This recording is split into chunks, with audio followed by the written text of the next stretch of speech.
No, today is not a mistake. I did not accidentally get confused with Thursdays and Wednesdays and post a game a day earlier. Today is a bonus video thanks to the partnership with Card Trader, who we'll talk about more at the end of this video. Hey gang, and welcome back. In today's game, Arja and Matthew have rejoined me, with Arja's buddy Scott joining us as well. Arja is playing his Xantcha deck, keeping Temple of Malice, Tormenting Voice, Blightning, 2 Swamps, Rocky Tar Pit, and a Mountain. Scott is borrowing my Ygra deck, keeping Wood Elves, Tarian Soulcleaver, Academy Manufactor, Forest, Undergrowth Stadium, Swamp, and Exotic Orchard. Matt is playing Trynn and Silvar, keeping Massacre Girl, Vanquisher's Banner, Ravos Soultender, 2 Mountains, Bajuka Bog, and Hamura Human Ascendant.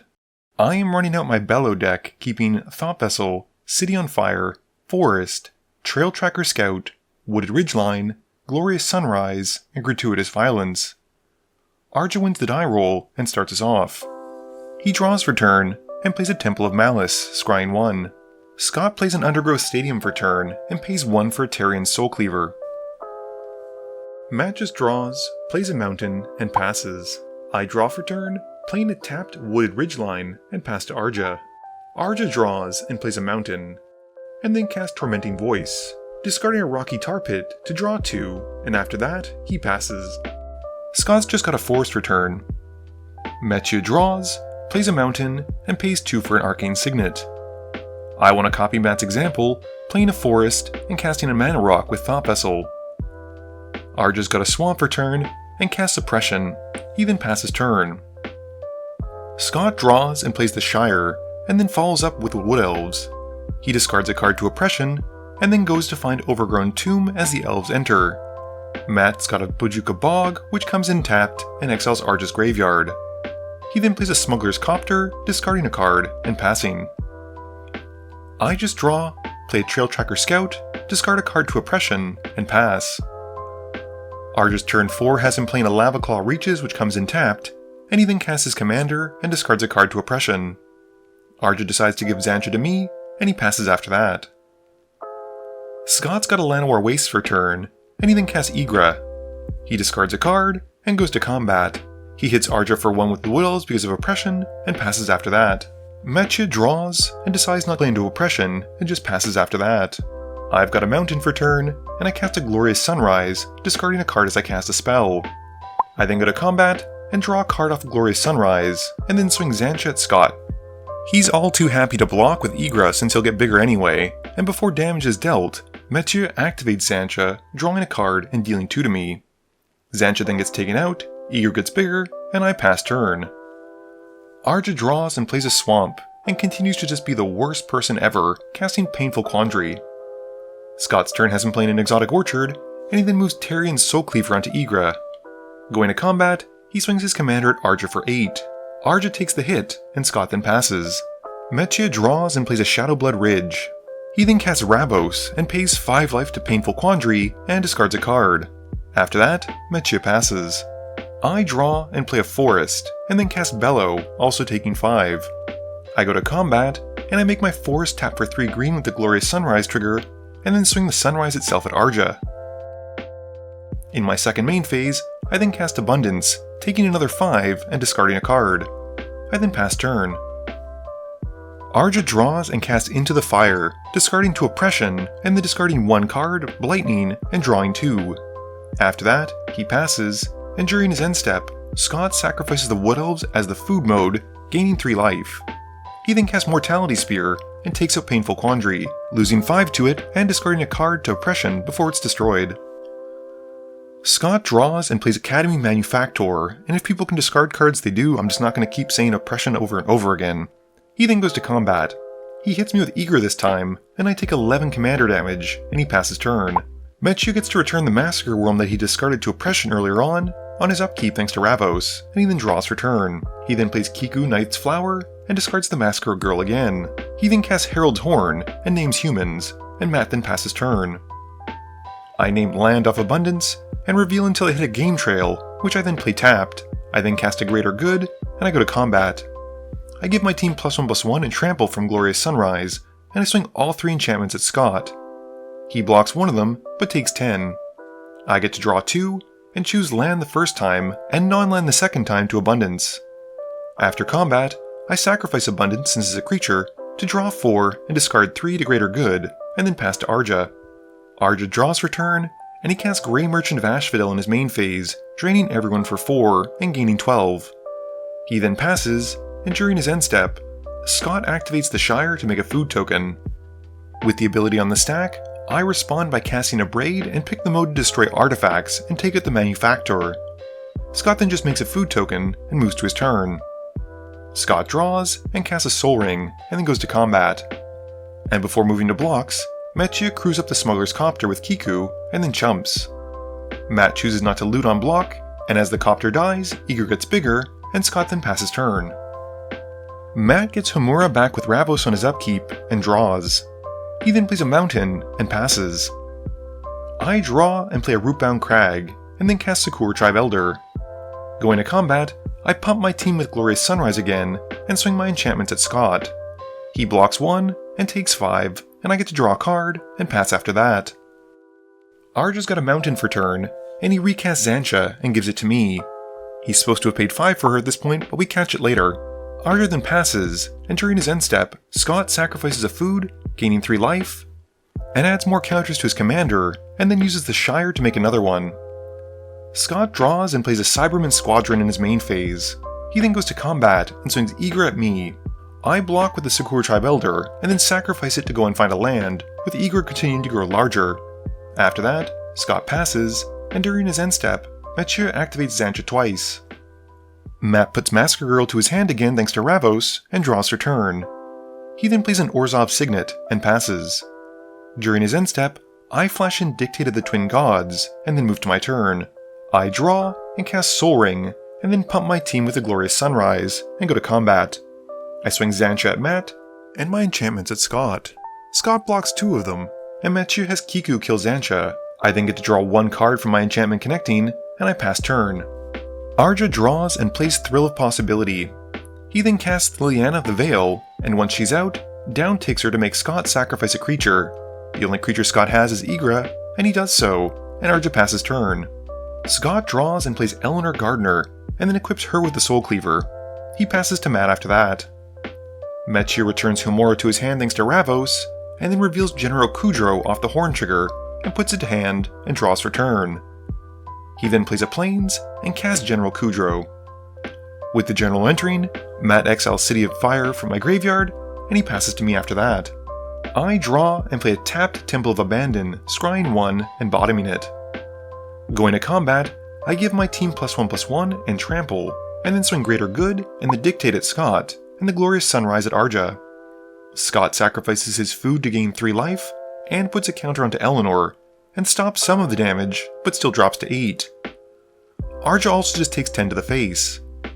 I get to draw some cards, and in my second main phase, I cast Gilded Lotus and pass. Arja draws and casts Jeska's Will in his main phase, but is unable to get both modes since Xantcha is actually given away so he doesn't control her. He then upticks Liliana to make everyone discard a card, and he plays a Mountain from Exile, and then casts Strike at Rich with Flashback from his graveyard. He makes a treasure token, and then goes to combat. He hits Scott for 4 with the Grey Merchant, and passes turn. Scott's got a Swamp for turn, and he then recasts his commander, and once Ygra's out, moves the Soul Cleaver onto it. He announces he'll move to his end step, and during that end step, Metchia makes Bello punch itself by activating Kiku. Metchia returns Massacre Girl again, gets nothing off the Herald's Horn, and draws for turn. He plays a Swamp, and then casts Trynn. Moving to combat, he swings Ravos at Liliana to take her out. He then moves through his phases, making a human token on his end step, and passing to me. I draw and recast Bello, and with the Oppression trigger on the stack, I cast Collective Resistance in response, and destroy the Herald's Horn and the Soul Cleaver. In hindsight, I realized that this is Escalate and not Multi-Kicker, so I could have only destroyed 1 artifact. It would have been the Soul Cleaver though.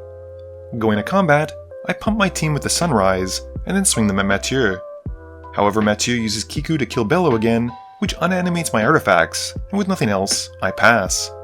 Arja draws and plays a Swamp, and then recasts Xantcha, giving her to Scott this time around. With nothing else, he passes. Scott draws and goes straight to combat. He swings Xantcha at Matt and Ygra at Arja. Mathieu chumps with his human, and Arja jumps to the Grey Merchant. With nothing else, Scott passes. Mathieu gets back Homura and draws for turn. He then casts Homura and sacrifices it and Kiku to General Kudro and targets Ygra, but he doesn't pay the ward. The ability is then fizzled, but more importantly, Homura returns transformed, giving his team +2/+2, flying, and fire breathing. Going to combat, Mathieu then swings Kudro at me, Ravos at Arja, and Trynn at Scott, but Scott manages to save himself by casting a Rampage of the Clans. This destroys everything except for Ygra, and gives us all a bunch of centaurs. Ygra also becomes massive. With his combat all but fizzled, and most of his creatures now dead, Mathieu just passes turn. My turn is quite quick, as I draw, play a mountain, and pass. Arja has a swamp for turn, and recast Xantcha, and this time gives it to Mathieu. Arja then passes, and during his end step, Scott activates Xantcha to draw a card. Scott draws and casts Camellia, and then activates Xantcha again to draw a card. He then passes, and during his end step, I also activate Xantcha, drawing a card and having Mathieu loosen life. Mathieu draws and goes straight to combat. He swings Xantcha at Scott to get rid of it, and Scott is all too happy to block her with Ygra. He then casts his other commander with Silvar, and passes to me. I draw, play Sunbird's Invocation, and just pass to Arja.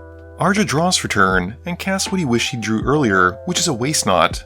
He'd missed out on all that value from Oppression, and with nothing else, just has to sadly pass. Scott draws and plays Peregrine Took in his main phase. He then taps Peregrine Took and the Shire to make 2 food tokens. He then sacrifices a food token to gain 3 life and makes a squirrel token with Camellia, which also makes him another food token. He then passes after that. Mathieu draws and plays a mountain for turn. He then casts Vanquisher's Banner, naming Human. He then passes, and during his end step, I cast Beast Within and target Camellia.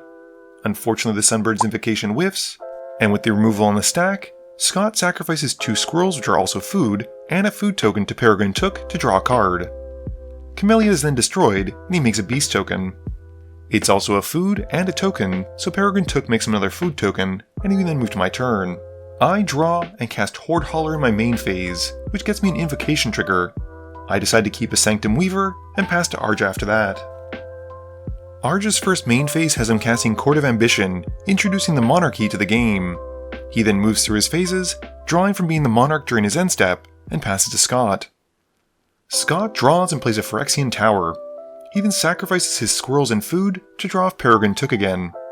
He then activates the Shire, making 2 more food tokens, and then cashes in his 3 beast tokens, which are also foods, to draw another card. Scott then passes, and during his end step, Mathieu casts Mortify and targets one of Arja's beast tokens. Arja in response decides to sacrifice it since it's a food, and gains 3 life. Mathieu decides to start pillow forting it up, casting Michiko Kanda in his main phase, and draws a card from the Vanquisher's Banner. Going to combat, Mathieu sends 2 beasts at Arja, and Arja takes it, and loses the Monarchy. Mathieu then moves to his end step, drawing a card, and passing to me. I draw, and play a Nature's Will in my main phase, and I get an Invocation trigger. I hit Garruk's Uprising, and I cast it. But before we're letting it resolve, I crew up my Horde Hauler, so I'll draw as the Uprising enters. Once it's out, I then tap the Sanctum Weaver to help recast Bello. Going to combat, I swing my beasts at Mathieu, and my enchantments and Horde Hauler go at Scott. Matt trades 3 for 3 of my beasts, while Scott takes Lethal. I get to draw 3 cards from my enchantments and artifacts connecting, and take the Monarchy. I then also get to untap my lands with Nature's Will, and in my second main phase, I cast Wilderness Reclamation, getting another Sunbird's Invocation trigger, and get to put out a Fanatic of Ronus. I then draw off the Reclamation since it's a creature with Garruk's Uprising, and I then cast Swiftfoot Boots. I get another Invocation trigger, revealing my top 2, and hitting Gruul Signet, which I then put to play. I then equip the boots onto Bello, and after that, I move to my end step. I get to untap my lands thanks to the Reclamation, and draw a card from being the Monarch, and I pass to Arja. Arja's upkeep has his Court trigger, and Matt takes 3 while I discard a land. This has Arja gaining some mana from Waste Knot, which he can't really do anything with. He then plays a Conduit Pylons in his main phase, and surveils. Arja then animates the Lavaclaw Reaches, and he goes to combat. He swings the Reaches at Matt, and Arja puts 1 mana into the Reaches, and Mathieu moves to block. With blockers declared, Arja activates the Reach's ability to pump it by 1, and they trade, and he passes turn after that. Mathieu draws and plays an Urza's Incubator in his main phase, obviously naming Human. He then casts Chainer Nightmare Adept. I respond with Chainer on the stack by casting Chaos Warp and targeting Silvar. This has Mechia put into command zone, shuffling his library, and then revealing off the top, and he hits a swamp, putting it into play. Mechia then draws off the banner trigger, and he puts Chainer into play. He then casts the Raven Man, drawing again from the banner, and passes turn. My turn has me playing a mountain in my main phase, and casting Fiery Emancipation. This gets me a Sunbird's Invocation trigger, and I reveal and keep Eskia's Chariot, which enters and I get to draw a card, and Fiery Emancipation then enters, and I get to draw a card again from Guruk's Uprising. I also get to make some cat tokens as well. I then move to combat, and swing the artifacts and enchantments at Mathieu, and he can't block enough, and dies. I then draw a bunch of cards, and in my second main phase, cast Outpost Siege. I get yet another invocation trigger, and I keep Wandertail Mentor from it. I then draw from being the Monarch, and untap my lands as I move to my end step. Arja's upkeep has the Court triggering, and I discard a land, with Arja gaining some mana from Waste Knot that he can't use it with. He then casts Big Score in his main phase, which draws him 2 lands, and knowing when he's beat, Arja scoops it up. Before we get into the game review, I just want to thank Card Trader for their sponsorship of this video. Card Trader is a massive marketplace with thousands of cards from hundreds of different sellers worldwide, and you can always find what you're looking for, or find something new. There's great support, as well as the Zero system, which is basically a PO box for your cards. They'll store them safely and combine shipping for international orders, so you can save on pesky fees. If you act now, you can use my code to sign up, and use the promo code MTGMudsta to save 5% off your first order. Game review time. We're going a different direction, and we got lights on this time, so it's a bit fresher and cooler and trendy, I don't know. Today's game was just over an hour or so. It featured a brand new player with Scott, who is Arja's buddy. He had borrowed my Ygra deck, and yeah, I think the Ygra deck did exactly what it wanted it to do, which was that it's basically able to be picked up by anyone and played, and it does super well. I love the deck, I think it's super cool, and it's probably one I hope to keep around for a little while. In the same vein, Bello was aggressive. Bello is just so resilient, I find, with the card draw and the indestructible. Board wipes don't really phase you, hand destruction doesn't really phase you because you're just building up constantly, and yeah, the only thing that'll keep you down is if people keep removing Bello. That being said, as long as you're running like Swiftfoot Boots and Lightning Greaves, you put them onto your commander, you forget about it, and you just keep going. Arja's Xantcha deck, as you saw, is more focused around the idea that he's playing resource denial in his deck, and then he gives his commander away, and then basically forces his opponents to have to use Xantcha to punish the opponent who has it, while refilling their hand to draw cards. I think this is a really cool concept. It's difficult to execute because people don't like discarding cards, and I'm one of those people, and as a result, sometimes when I play against stuff I don't like, I target them down. Mechu's Trynn and Silvar deck is human legendaries in Mardu, and I think that's super cool. I've seen kind of examples of it with my Diada deck, where you play just really interesting cards, and it allows you to be more focused and thematic, which is just stuff I like to do in Commander. It's a lot of fun. It seemed to do pretty well. I'm just curious now how older commanders hold up against new commanders. It seemed like he did pretty well, but in a no-holds-bar game, I'm just curious. It would be interesting to see, and I'd love to know about what your experience is with playing old stuff versus new stuff and new stuff versus old stuff. So leave a comment down below. This video wouldn't be possible without the help from my sponsors, but it definitely wouldn't be possible without the help from you, the viewers, and my patrons. So I just want to say thank you for watching, and to remember, friends are just opponents you haven't eliminated yet.